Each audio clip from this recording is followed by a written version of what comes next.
حیدرآباد کے جبلی ہلز حلقے کے نو منتخب MLA نوین یادو نے آج اسمبلی میں حلف لے لیا۔ اسپیکر گڈم پرساد کمار نے نوین یادو سے حلف لیا۔ حلف برداری تقریب میں وزیر اقلیتی بہبود محمد اظہر الدین، میئر، ڈپٹی میئر کنٹونمنٹ کے MLA شری گنیش، رکن پارلیمنٹ چامل کرن کمار ریڈی اور نوین یادو کے گھر والے موجود تھے۔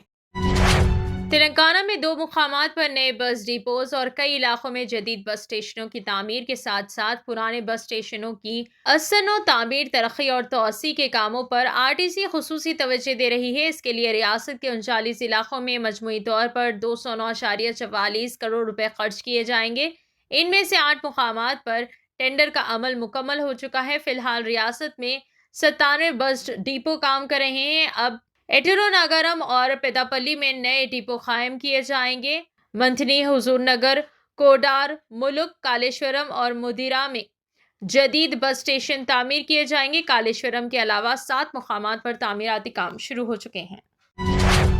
حیدرآباد کے پرانے شہر کے شالی بنڈا علاقے میں واقع گومتی شو روم میں آگ لگنے کے واقعے میں جھلس جانے والے شو روم کے مالک کی بھی موت ہو گئی۔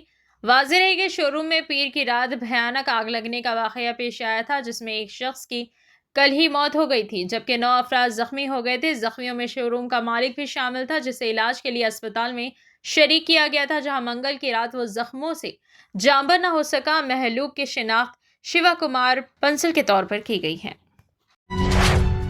حیدرآباد کے شمشاباد میں واقع GMR ایرو پارک میں Safran aircraft engine service India کے لیف انجن دیکھ بھال مرکز کا افتتاح اور M88 انجن دیکھ بھال مرکز کی سنگ بنیاد تقریب چیف منسٹر ریونت ریڈی کی موجودگی میں انجام پائی۔ تقریب میں خطاب کرتے ہوئے چیف منسٹر ریونت ریڈی نے کہا کہ سفران کمپنی نے تلنگانہ پر بھروسہ کرتے ہوئے حیدرآباد کے انتخاب، جو ریاست کے لیے باعث مسرت اور فخر ہے، انہوں نے اسے ہوائی، خلائی اور دفاعی شعبے میں تلنگانہ کی ترقی کا اہم سنگ میل قرار دیا۔ یہ مرکز بھارت میں لیف انجنوں کی دیکھ بھال، مرمت اور مکمل جانچ کے لیے اپنی نوعیت کا پہلا ادارہ ہے۔ اس کے قیام سے 1000 سے زائد ماہر راہگیروں اور انجینئروں کو روزگار حاصل ہوگا، جبکہ مقامی چھوٹی صنعتوں اور انجینئرنگ کمپنیوں کے لیے نئے کاروباری مواقع پیدا ہوں گے۔ حیدرآباد کے پرانے شہر شالی بنڈا کلاک ٹاور کے قریب گومتی الیکٹرانکس میں پیش آئے آتش زدگی کے واقعے میں ایک مسلم شخص ہلاک ہو گیا، جس کے ورثاء کی پولیس کو تلاش ہے۔ پولیس کے مطابق کل رات قریب 10 بجے گومتی الیکٹرانکس میں الیکٹرانک کے شو روم میں ریفریجریٹرز اور ایئر کنڈیشنرز میں دھماکے کے بعد آگ لگ گئی تھی، جس کے نتیجے میں بعض افراد زخمی ہو گئے، جن میں راہگیر بھی شامل ہیں۔ اس حادثے میں ایک مسلم شخص کی موت ہو گئی۔ پولیس نے لاش کو عثمانیہ جنرل اسپتال کے مردہ خانہ میں محفوظ کروا دیا ہے اور ورثاء کو تلاش کر رہی ہے۔ اس حادثے میں بعض افراد زخمی ہوئے ہیں، جو ہاسپٹلز میں زیر علاج بتائے گئے ہیں۔ پولیس معاملے کی باریک بینی سے چھان بین کر رہی ہے۔